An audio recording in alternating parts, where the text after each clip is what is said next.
Good morning all of you. आज अपन बात करेंगे मुख्य रूप से पवनों के बारे में, और पवनों में अपन बात करेंगे मुख्य रूप से पवन कितने प्रकार के होते हैं और किन किन प्रकार की कौन कौन सी पवनें होती है और पवन कहते किसे हैं। अपन सबसे पहले बात करते हैं पवन के बारे में। पवन किसे कहते हैं, यानी एक निश्चित दिशा में, अगर एक निश्चित दिशा में एक निश्चित गति से अगर हवा चल रही है तो उसे अपन पवन कहते हैं। और पवन हमेशा उच्च दाब से निम्न दाब की ओर गति करती है। पवन क्या करती है, उच्च वायु दाब से निम्न वायु दाब की ओर,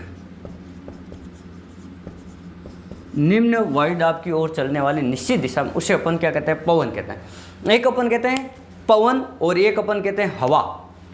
तो इनमें क्या अंतर है। पवन तो देखो, हवा का मतलब क्या है, जैसे अपन के कमरे में एसी चल रही है तो अपन को गर्मी महसूस नहीं हो रही है तो अपन क्या कह सकते हैं कि हवा है, यहाँ पे महसूस की जा रही है, यानी जिसकी कोई दिशा नहीं है लेकिन वहाँ पे उपस्थित है, तो वो तो है हवा जिसको अपन महसूस करें।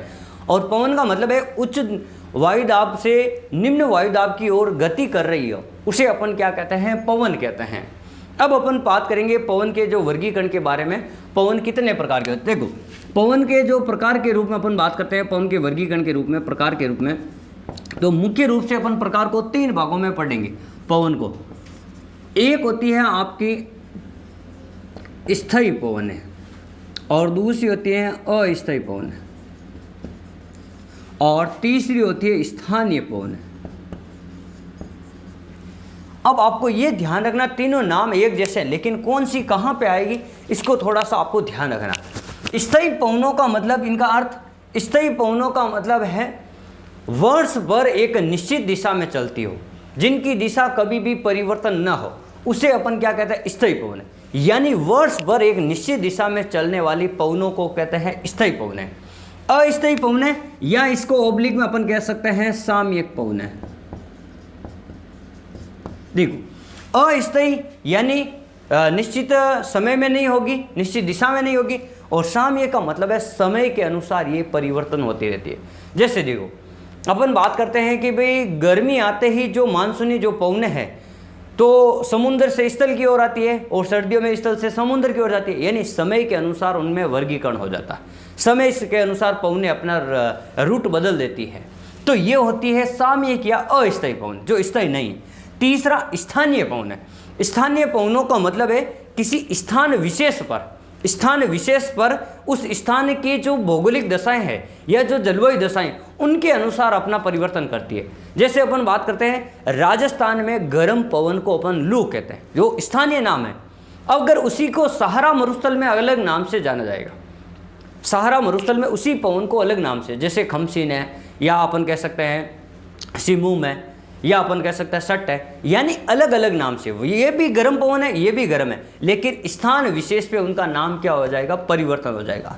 तो ये जो पवन है मुख्य रूप से 3 प्रकार की होती है। स्थायी पवन होती है और अस्थायी पवन या सामयिक पवन कहते हैं, और स्थानीय पवन है, तो ये होती है। और फिर अपन बात करेंगे ये जो पवन होती है स्थायी पवन, मुख्य रूप से ये 3 प्रकार की होती है।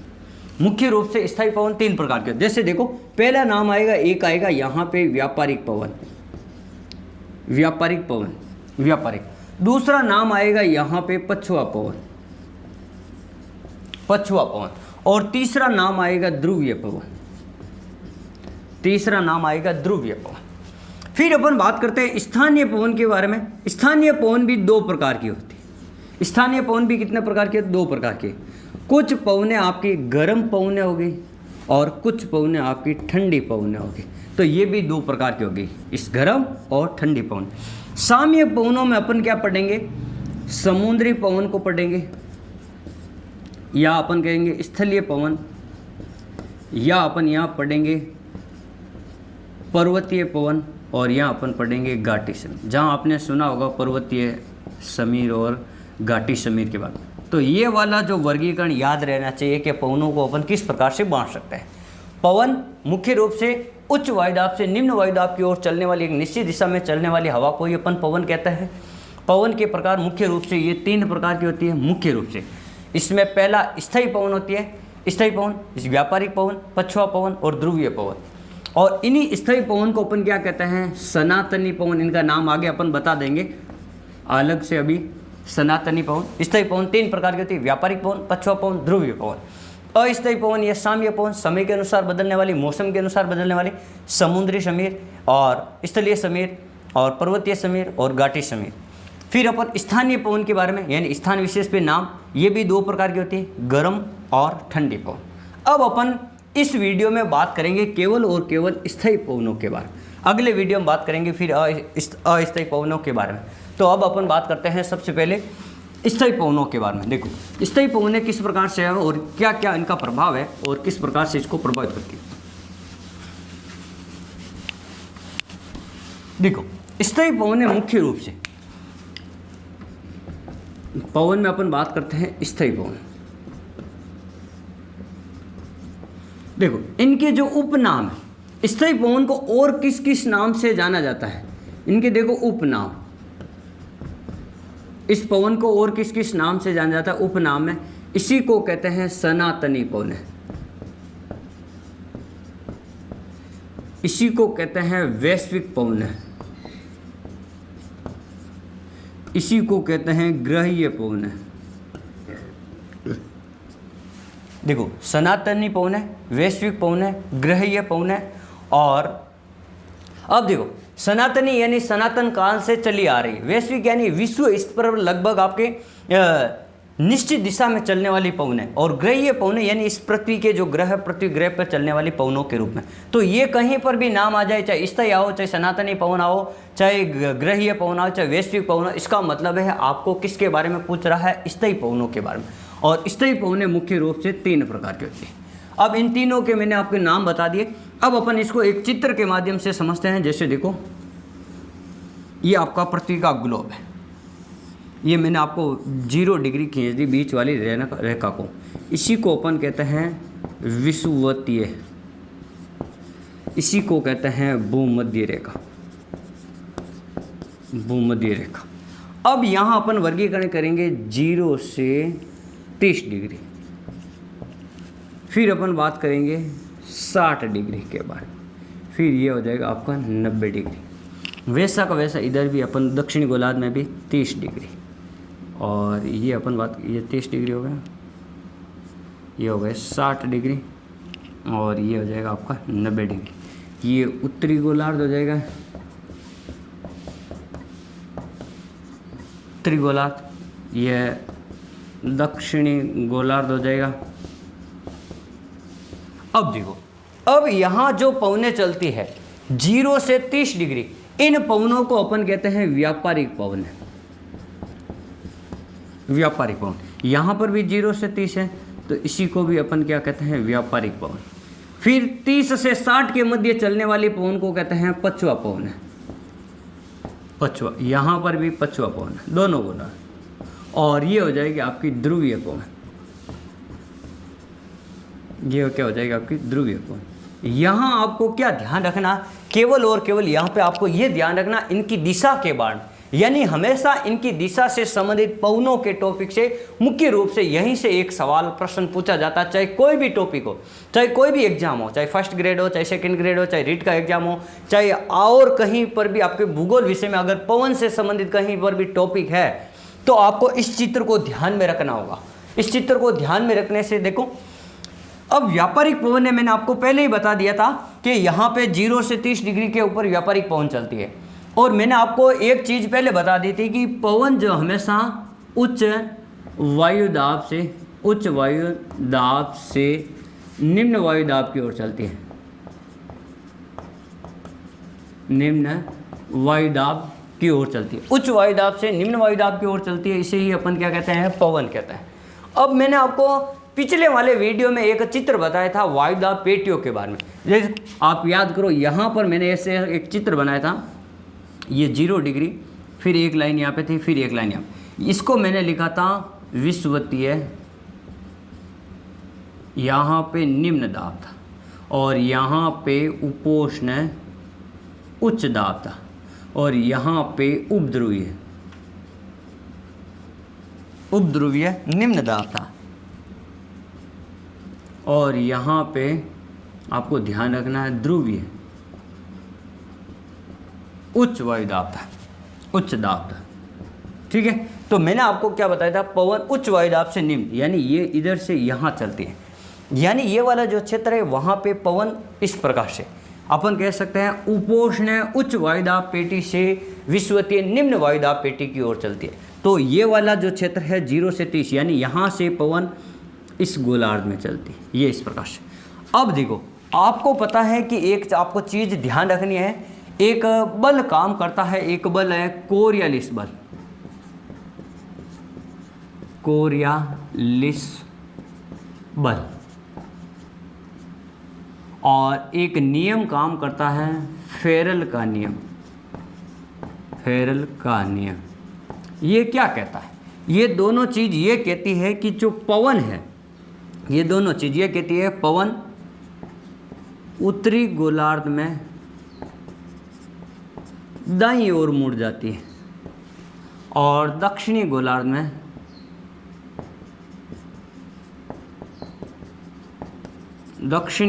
में बाईं ओर मुड़ जाती है। ये देखो, ये चीज़ आपको पक्का ध्यान रखना है कि उत्तरी गोलार्ध में और दक्षिणी गोलार्ध में को किस बल के कारण पवनें दाईं ओर और बाईं ओर मुड़ती है। बल पूछे तो कोरियालिस बल है, अगर नियम पूछे किस नियम के आधार पर चलती है पवनें, तो फेरल के नियम का अनुसरण करती है। उत्तरी गोलार्ध में पवन इस प्रकार से मुड़ जाएगी, जैसे ये पवन आएगी आगे इस प्रकार से जाएगी और इस प्रकार से वापस मुड़ जाएगी। दक्षिणी गोलार्ध की ये पवन इस प्रकार से आएगी, फिर ऐसे जाएगी, फिर ऐसे जाएगी। ये मुड़ने की दिशा मैं आपको बता रहा हूँ केवल यहाँ से। बल कौन सा, कोरियालिस बल, और नियम कौन सा, फेरल का नियम।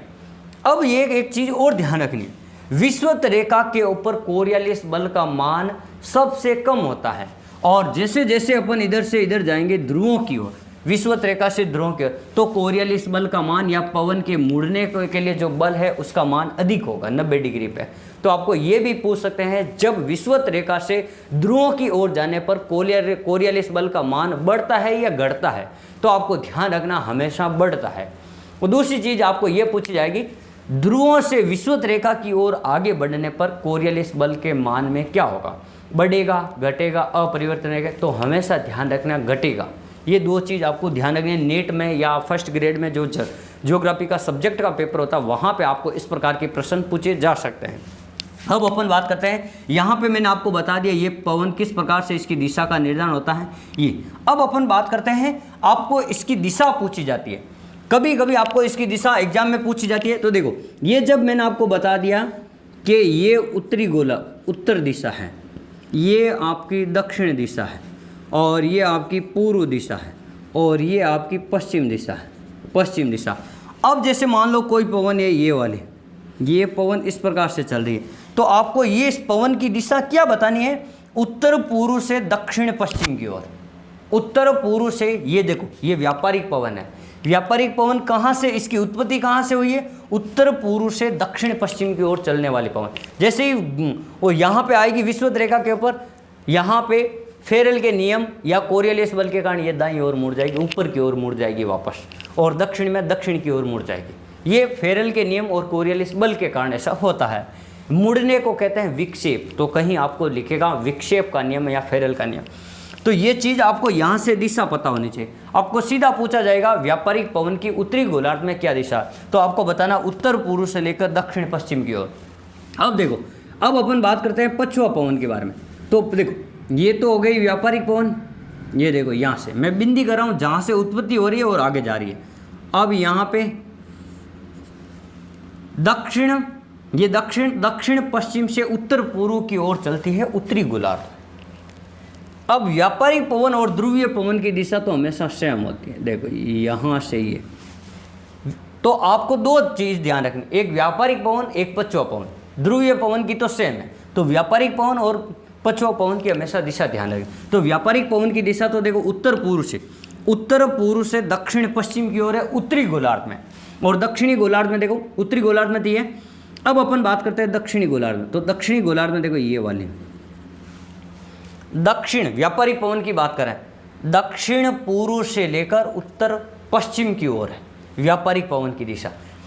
अब जैसा यहाँ पर है पछुआ पवन के बारे में बात की जा रही है, तो यहाँ पे देखो इस प्रकार से उत्तर पश्चिम से लेकर दक्षिण पूर्व की ओर किसकी दिशा है? पछुआ पवन के दक्षिणी गोलार्ध में।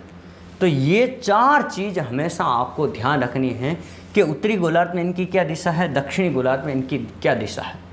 तो ये चीज़ आपको ध्यान रखनी है कि आपको पूछा जाएगा व्यापारिक पवनों की जो दिशा है उत्तरी गोलार्ध में, और वो किस कारण से होती है। आपको मैंने यहाँ पे पहले ही बता दिया था। देखो, यहाँ उपोष्ण उच्च वायुदाब पेटी है, तो उच्च वायुदाब से निम्न वायुदाब की ओर चलती है, इसलिए इसकी दिशा व्यापारिक पवन में इस प्रकार से है। फिर लिखा हुआ देखो, उच्च से ये निम्न है, तो यहाँ से ऊपर की ओर जा रही है। देखो, उच्च से निम्न की ओर, तो यहाँ पर ऊपर से नीचे से ऊपर की ओर जा रही है। क्यों? क्योंकि यहाँ पे आपने वायुदाब पेटियों में पढ़ा, यहाँ पे उच्च दाब है और ऊपर निम्न दाब है, तो हमेशा पवन उच्च दाब से निम्न दाब की ओर चलती है। फिर देखो, यहाँ पे उच्च दाब है, देखो यहाँ पे उच्च दाब है और यहाँ निम्न दाब, तो पवन हमेशा इस प्रकार से चलती है। तो जो ये जो निम्न वायुदाब पेटियाँ हैं, ये मैंने आपको कल भी कहा था कि जो पवन अपन पढ़ेंगे तो वहाँ पर आपकी काम आएगी। तो देखो, पवन में काम आ रही है दिशा निर्धारण करने व्यापारिक पछुआ पवन और ध्रुवीय पवनों की दिशा में। तो यहाँ पे ये वर्ष भर अब इसी दिशा में चलती है। अब देखो, कभी कभी आपको इनकी दिशा ये से भी पूछ सकते हैं, ये इस प्रकार से न होकर आपको अगर ऐसा पूछ लिया जाए व्यापारिक पवन की दिशा, देखो ये इसको अब मैं मिटा देता हूँ यहाँ से। एक तो चीज़ आपको ऐसा पूछ सकते हैं कि उत्तरी गोलार्ध में इनकी दिशा व्यापारिक पवन की है। अब ऑप्शन में ऐसा लिखा हुआ आए सीधा, व्यापारिक पवन की दिशा पूर्व से पश्चिम उत्तरी गोलार्ध में, और ये हो जाएगा आपका व्यापारिक दक्षिणी गोलार्ध में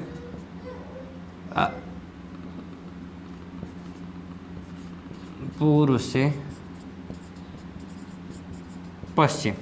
तो ये देखो, अब इसका मतलब है जैसे कोई चीज़ यहाँ से मुड़ने के बाद में ये लगभग आपको ऐसा सीधी जाते हुए नजर आएगी, ये इस प्रकार से। तो ये वाली देखो, उत्तरी गोलार्ध में ये पूर्व दिशा, इधर वाली पूर्व दिशा पूर्व से पश्चिम की ओर, पूर्व से पश्चिम की ओर जाती नजर आ रही है, और ये वाली भी पूर्व दिशा दक्षिणी गोलार्ध पूर्व से पश्चिम की ओर जाती हुई नजर आ रही है। तो ये व्यापारिक पवनों की दिशा, अगर ऐसा ऑप्शन मिल जाए तो इस प्रकार से करना, और ऐसा ऑप्शन मिल जाए कि अगर उत्तरी गोलार्ध का पूछे तो उत्तर पूर्व से दक्षिण पश्चिम की ओर, तो ये वाला ऑप्शन इधर उत्तर पूर्व से दक्षिण पश्चिम पूछेगा, तो देखो उत्तर और पूर्व, उत्तर पूर्व से दक्षिण पश्चिम की ओर जा रही है उत्तरी गोलार्ध में, और ऐसा का ऐसा दक्षिण गोलार्ध में पूछेगा तो दक्षिण पूर्व से उत्तर पश्चिम की ओर जा रही है व्यापारिक पवन। तो आज हमने पढ़ा पवन में स्थायी पवनों के बाद। स्थायी पवनें मुख्य रूप से 3 प्रकार की होती है। उनके उपनाम है सनातनी पवनें, जो सनातन काल से यानी प्राचीन काल से चले आ रहे। वैश्विक पवनें विश्व स्तर पर चलती है, और ग्रहीय पवनें इस ग्रह पे चलती है। फिर अपन ने बात की थी, इनके जो चित्र है ये 0 से 30 डिग्री के मध्य हमेशा व्यापारिक पवन इसी दिशा में चलेगी, और 30 से 60 डिग्री पछुआ पवन इसी दिशा में चलेगी, और 60 से 90 डिग्री। तो ये उत्तरी गोलार्ध और दक्षिणी गोलार्ध में इस प्रकार से। और ये जो पवन उत्तरी गोलार्ध में दाईं ओर मुड़ रही है, दक्षिणी गोलार्ध में बाईं ओर मुड़ रही है, इसका कारण क्या है? इसका कारण है, अगर नियम पूछे तो फेरल के नियम के अनुसार उत्तरी गोलार्ध में दाईं ओर, दक्षिणी गोलार्ध में बाईं ओर पवन मुड़ती है। अगर बल पूछे तो आपको ध्यान रखना कोरियालिस बल के कारण ऐसा होता है, यानी पवनों में मोड़ क्यों आता है, विक्षेप क्यों आता है, तो कोरियालिस बल के कारण होता है। और कोरियालिस बल का मान विषुवत रेखा पे कम होता है, यहाँ पे कम होता है, और यहाँ ध्रुवों पे क्या होता है, कोरियालिस बल का मान अधिक होता है। तो ये भी चीज़ आपको ध्यान रखनी है, विषुवत रेखा से ध्रुवों की ओर जाने पर कोरियालिस बल का मान बढ़ता है, और ध्रुवों से विषुवत रेखा की ओर आने पर कोरियालिस बल का मान हमेशा कम होता है। तो आज अपन ने पढ़ा था स्थायी पवनों के बारे में। कल अपन बात करेंगे सामयिक पवनों के बारे में, सामयिक पवनें या अस्थायी पवनों के बारे में। आप हमारे वीडियो को अधिक से अधिक लाइक, शेयर और सब्सक्राइब करें, और आप हमारी मोटिवेशन को बनाए रखने के लिए इस पर लाइक, शेयर और कमेंट भी ज़रूर करें। और आप हमेशा अपनी पढ़ाई को निरंतर जारी रखें, हंसते रहे, मुस्कुराते रहे। धन्यवाद।